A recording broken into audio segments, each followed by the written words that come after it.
পর্দা মুসলমানদের কত সুন্দর মায়েদের, ওটা একবার বিগ বাজারে গিয়ে 2 মিনিট বসলেই বুঝতে পারবে। কি বুঝলেন? সব মনে হচ্ছে দুলা ভাই যাচ্ছে, জিন্সের প্যান্ট আর গেঞ্জি। শুনেলেন আমার মায়েরা, আমি শেষ বলছি, কোরআনে আছে ওয়াদরিব খুমুরিহিন্না আলা জুনুবিহিন, হে নারী তুমি পর্দা নির্ধারিত করো, তোমরা কোনোদিন ধর্ষিতা হবে না, তোমরা কোনোদিন লাঞ্ছিত হবে না। একটা মিডিয়া আছে, সে এবিপি একজন অ্যাঙ্কার, তার নাম হচ্ছে রুবিকা লিয়াকত। একে যদি কেউ মুসলমান ভাবেন, ই হচ্ছে কাফের এবং বেঈমান। একে যে মুসলমান ভাববে তার ঈমান চলে যাবে।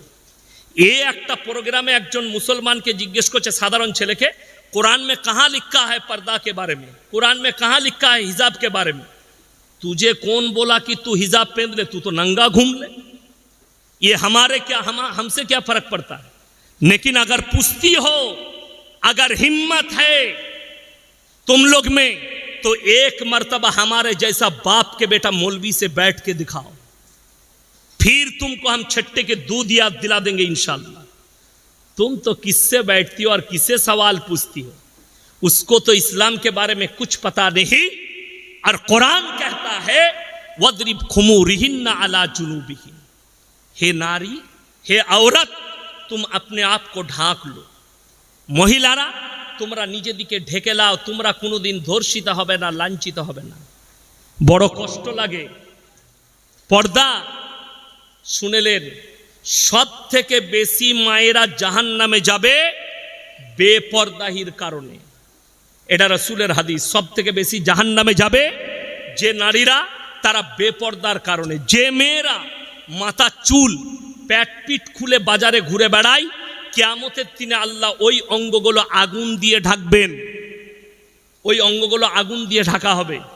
যে বাপরা নিজের সন্তানকে, নিজের মেয়েদিকে পর্দার নসিহত করে না, ওই বাপরাও কিয়ামতের দিনে পাকড়াও হবে। যারা নিজেদের স্ত্রীকে পর্দায় রাখে না, তারাও কিয়ামতের দিনে পাকড়াও হবে। আমার ভাই, পর্দা ইসলামে ফরজ না ফরজ নয়? মুসলমান জানে ফরজ পর্দা করা, কিন্তু কষ্টটা কোথায় জানেন? ঈদের সময় দত্ত সেন্টারে খালা আর খালু ঘরে। ঠিক বললাম না ভুল বল? হ্যাঁ, খালু ঘরে আর খালা দত্ত সেন্টারে।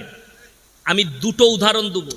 এটা আমার চাস্তো ভাই, আবার আমার ক্লাস ফ্রেন্ড, একসঙ্গে পড়েছি, আবার এখন একসঙ্গে মাদ্রাসায়, আমার আব্বার মাদ্রাসাতে, উনিও শিক্ষক আমিও শিক্ষক, আমরা ক্লোজ বন্ধুও বলতে পারেন। মানে এখন এরকম বসে আছে গম্ভীরভাবে, আমরা খুব মজাক করি, একসাথে খাই, এক প্লেটে খাই। তো ধরেলেন আমার ক্লোজ বন্ধু, আমারও বউ আছে, ওরও বউ আছে। এরপর আচ্ছা, বন্ধুতে মজাক হয় বললাম, হয় না? হয় না? ক্লোজ বন্ধু থাকলে মজাক হয়। খুব সূক্ষ্মভাবে বুঝবেন, পর্দাটা বুঝাচ্ছি। একে আমি বললাম, ভাই তোর বইয়ের ব্লাউজের সাইজ কত? আচ্ছা, সম্পর্ক থাকবে না ছিন্ন হবে? জোরে বলুন। ছিন্ন হবে? 1 মিনিটের লেগে মেনে নিলাম। আমার উপরে রেগে গেল, তোমার সঙ্গে সম্পর্ক রাখা যাবে না, তুমি এত বড় কথা বলেছো আমার বইয়ের লেগে। বড় দুঃখ লাগে। হে মুসলমান ভাই, আপনার বন্ধু খালি বলেছে তোর বইয়ের ব্লাউজের সাইজ কত, তার সঙ্গে সম্পর্ক ছিন্ন করছো, অথচ তুমি ঘরে বউকে বাজারে পাঠিয়েছো ব্লাউজ কিনতে। একটা পর পুরুষ বসে আছে, তোমার বউ গিয়ে বলছে আমার 34 সাইজের ব্লাউজ দাও, তখন তোকে লজ্জা লাগে না? কথা বুঝাতে পারলাম? কথা বুঝতে পেরেছেন? গুদা বাংলায় বায়ান করছি আমি শুদ্ধ বাংলার লোক নয়, আর বর্ধমান জেলার লোক আমি। যদি মনে করেন যে ইয়াসিন সাহেবের কি পাওয়ার আছে, আমি এই নীলপুরি পাওয়ার দেখাতে পারি। আমারও আত্মীয় আছে নীলপুর, আছে না? নাই? আপনারা সবাই তো। কেন? এক মমিন আর এক মমিনের ভাই ভাই। জোরে বলুন সুবহানাল্লাহ। ওই জন্য আমি ভয় করে কেউকে কথা বলি নাই। আমি আপনাকে বুঝাতে চাইছি পর্দাটা। হ্যাঁ আমার মায়েরা, 3টে কারণ ছাড়া মেয়েরা বাড়ির বাইরে যেতে পাবে না। কটা বললাম? 3টে। নাম্বার 1, সেটা হচ্ছে যদি শরীর খুব অসুস্থ হয়, পর্দার সহিত ডাক্তারের কাছে যাবে। কিসের সহিত বললাম?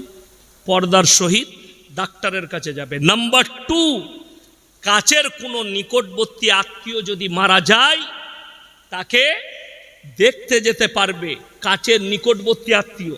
কিন্তু আমাদের রোগ একটা আছে মায়েদের, কি কোথাকার কে মরেছে জানে না, ও শাড়ি পরে গাড়িতে বসে পড়লো, বেটা বলছে কোথায় যাচ্ছি গো? বলছে তুই জানি না গলসিতে মরেছে কে হয়? বেটা জানে না কে হয়, স্বামীও জানে না। ও বলছে তোর বাপের বোনের বিটির ফুপুর অমুকের বিয়ানে তমুক, বাস একটা সম্পর্ক করে দিলি হলো। কিন্তু ও তো কানতে যায় নাই, ও মাছে আলু খেতে যাচ্ছে, নাহলে গোশে আলু। বললেই গাল দিবে মেয়েরা, বলবে এই নীলপুরের মায়েরা বলবে আটকুড়োর মৌলবীকে জীবনে আর দাওয়াত দিবি না। কিন্তু এত আমার ভয় নাই, কি বুঝলেন, কোনো অসুবিধা নাই। আবার অন্যজন দাওয়াত দিবে, আবার বলবো, রেহাই নাই। কষ্টটা ওই জায়গায়, নিকটবর্তী আত্মীয় হলে তবে তুমি যেতে পাবে পর্দার সহিত। আচ্ছা আপনারা বলুন, ছেলেরা, আমরা বেটা ছেলেরা গিয়ে যদি জানাজার নামাজ পড়ে তার মাটি দিই, তাতে বেশি নেকি না মেয়েরা ভিড় করলে বেশি নেকি? বাবা কথা বলে না এরা? ছেলেরা গিয়ে জানাজার নামাজ পড়ে দোয়া করলে বেশি নেকি, কবরে মাটি দিবে দোয়া করে নেকি আছে। চলুন তৃতীয় নম্বর, যদি হজ ফরজ হয়, হজ করতে যেতে পাবে যার সঙ্গে বিয়ে হারাম। কি হারাম বললাম? বিয়ে হারাম। যার সঙ্গে বিয়ে যায় যাচ্ছে তার সঙ্গে যেতে পাবে না। চাচতো ভাইয়ের সঙ্গে বাজার ঘুরতে পাবে না, মামাইতো ভাইয়ের সঙ্গে বাজার ঘুরতে পাবে না স্বামী ছেড়ে। স্বামী আছে, মামাইতো, আমি না আমার মামাইতো ভাইয়ের সঙ্গে বাজার যাচ্ছি, ঝাঁটা খাবিল কবরে, হারাম। আমি মৌলবি শওকতের বেটা বলে গেলাম হারাম। কোনো মৌলবি যদি এটাকে হালাল বলে, আমি আর জীবনে বক্তব্য দেবো না সমাজের বুকে, নিয়ে আসুন সেই মৌলবি। আর আজকে বড় কষ্ট লাগে, দুঃখ লাগে যে একটা মেয়ে ধর্ষিতা হয়ে যাচ্ছে। একটা কয়েক বছর আগে আসিফা বলে একটা বাচ্চা মেয়েকে ধর্ষণ করা হয়েছে, মার্ডার করে দেওয়া হয়েছে। গুজরাটে বিলকিস বানু পেটে বাচ্চা ছিল, প্রেগনেন্ট, 11 জন মিলে তাকে ধর্ষণ করেছে। কেন? দেশে বিচার নাই, তাদেরকে ষাঁড়ের মতো জেলে পালা হয়।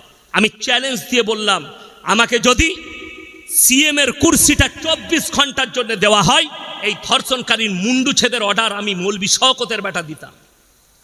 যদি আমাকে 24 ঘন্টার জন্য দেওয়া হতো, মুন্ডু ছেদ করে দেওয়া হতো, তাদের ক্রাইম থাকতো না, চুরি থাকতো না। যদি কোরআনের কানুন চালু করা হয়, আমি বলে যাচ্ছি, যদি 48 ঘন্টা কোরআনের একটা আইন চালু করে দেখো, তাদের মুন্ডু ছেদ করা হবে, তারা ধর্ষণ করেছে, যারা অন্যায়ভাবে ধর্ষণ করেছে। ওই জন্য কোরআন শুনেলেন, কত বড় বার্তা দিয়েছে কোরআন জানেন? ওয়ালা তাকরাবুজ জিনা ইন্নাহু কানা ফাহিশা ওয়া সা সাবিলা। ব্যভিচার করা তো দূরের কথা, যে রাস্তায় ব্যভিচার হয় সে রাস্তার ধারে পাশে যাতায়াত করো না। আমি কালকে পুরুলিয়া ডিস্ট্রিক্ট গিয়েছিলাম। কোথায় বললাম? পুরুলিয়া। কোথায়? হাইওয়ের ওপরে, আসানসোলের ভেতর দিয়ে গেলে নিয়ামতপুরের ওপর দিয়ে যেতে হবে, যেখানে নিষিদ্ধ পল্লী আছে আসানসোলে। বড় কষ্ট লাগে। আমি 10 কিলোমিটার থেকে 15 কিলোমিটার বেশি রাস্তা ঘুরে গেছি, কিন্তু ওই ভেতর দিকে যাইনি। কেন? যদি এটার বাদাউলতে আল্লাহ কিছু দেয়। আজকে মুসলমান, হাই রে মুসলমান, তুমি নিজের যৌবনটাকে জিনাতে আপনি খরচ করছেন, আল্লাহর কাছে হিসেব লাগবে না? আপনাকে হিসেব লাগবে। পরকীয়ায় নষ্ট করছেন। আমি মায়ের দিকে অনুরোধ করব, কিয়ামতের দিনে পাকড়াও হবেন আল্লাহর কাছে। স্বামীকে ধোঁকা দিয়ে যারা পরকীয়া করছে তারা ধরা পড়বেন, নিজের পরিবারকে ধোঁকা দিয়ে যারা পরকীয়া করছেন ধরা পড়বেন। আর একটা কথা বলে দিই, মুসলমান দিকে বার্তা দিই, আল্লাহর নবীর হাদিস, আখরি যাওয়া নাই, এক শ্রেণীর আলেম বের হবে, তাদের দ্বারাই জিনা থেকে শুরু করে পাপ কাজ বাড়বে, আর তারাই হবে জাহান্নামের প্রথম খোরাক। এখন তো যুবকরা, বাংলাদেশের কিছু ইয়ং বক্তা বেরিয়েছে, তারা প্রেমের টিপস দিচ্ছে, কি করে প্রেম করবি। একজন আছে, তার নাম হচ্ছে আবরারুল হক আসিফ। আমি খালি বাংলাদেশে যাই, ওরা বুঝতে পারবে কার পাল্লাই পড়েছি। দাওয়াত হয়েছে 25 সালে, এখন তো যাব না, 24 সালেও খালি নাই, ফেব্রুয়ারি পর্যন্ত খালি নাই। বলেছি 25 সালের দাওয়াত লুব, তখন তারা বুঝতে পারবে কার পাল্লায় পড়েছে। এ দাওয়াত দিচ্ছে লোককে, যে মেয়েটা তোমাকে রাস্তায় ভালো লাগবে, জানবে সেটাই তোমার জন্য। আরে আজীব কথা, রাস্তায় যদি তোমার মা বাজার করতে আসে আর আমার যদি মনে হয় এটা খুব ভালো লাগছে তো আমার সাথে বিয়ে দিয়ে দিবি? আজীব কথা, বেঈমানি কথা। না, এ মুসলমান যুবক শুনে লাও, যারা ভাবছেন প্রেম ইসলামী শরীয়তে প্রেম জায়েজ আছে, প্রেম কি? কথা বলে না, প্রেম কি? যুবকরা হাসছে। প্রেম জায়েজ আছে, শুনেলেন কোথায়? কার সাথে? মায়ের সাথে, বোনের সাথে, বাপের সাথে, ভাইয়ের সাথে, প্রতিবেশীর সাথে। কিন্তু তোমরা যে প্রেমটা করতে চাইছো ওটা জিনার পাপ ছাড়া আর কিছু হবে না। বর্তমানে অনেক পরিবার, মা বাপ, তারা জিনায় লিপ্ত করাচ্ছে নিজেদের ছেলে মেয়েদিকে। কিভাবে? এখন একটা আমাদের বিয়ের সিস্টেম উঠেছে, মৌলবীর কাছে খোঁজলাই না, খোঁজলাই আমাদের কাছে যে কিভাবে